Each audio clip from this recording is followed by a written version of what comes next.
Muslims are very fond of claiming that the Quran stated 1400 years ago scientific facts that were unknown at the time. And there are several videos here on YouTube making this claim, most of them featuring a man called Zakir Naik. Muslims are very fond of pointing to these videos as evidence of their claim. Let's do a little research into this claim then, and see what we come up with. Now, this will have to be a series of videos because there are really a lot of these different scientific facts that Muslims will claim are proof of the divinity of the Quran. The first point we will examine is the light of the moon. We know this to be light that is reflected by the moon, but which originated from the sun.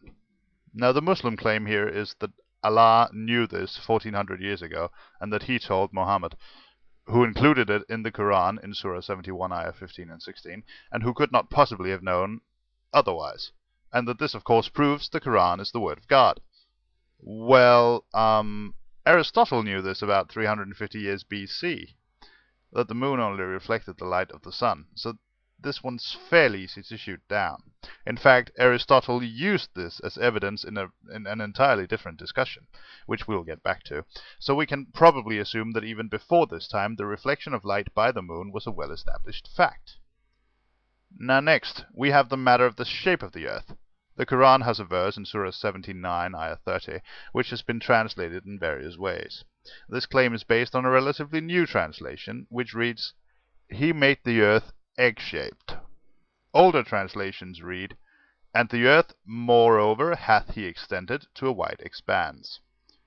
Or, "And after that he spread the earth." Or, "And the earth he expanded it after that." And things to that general effect. But even if we say we accept the egg-shaped translation, there are two vital points to make here. First off, it isn't. The earth is spherical, like a ball, except for a slight compression of the polar regions. It's much closer in shape to a ball than to an egg, even the ostrich egg, which Zakir Naik claims is what the Quran meant. Secondly, let's turn to Aristotle. Now, what he actually did with the fact that the moon's light is reflected is, he used it to prove a spherical earth. Not just circular, spherical. Again, this was 1,000 years before Muhammad was even born. That should pretty much bury this one. Next claim we'll investigate is that the Big Bang is in the Quran. Surah 21, ayah 30 says, "Do not the unbelievers see that the heavens and the earth were joined together before we clove them asunder?"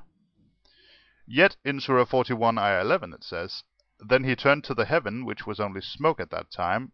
He said to the heaven and the earth, Come ye together, willingly or unwillingly." So, which is it? Make up your mind already. I think we can well and truly call this one an overinterpretation. It's a matter of people seeing what they want to see.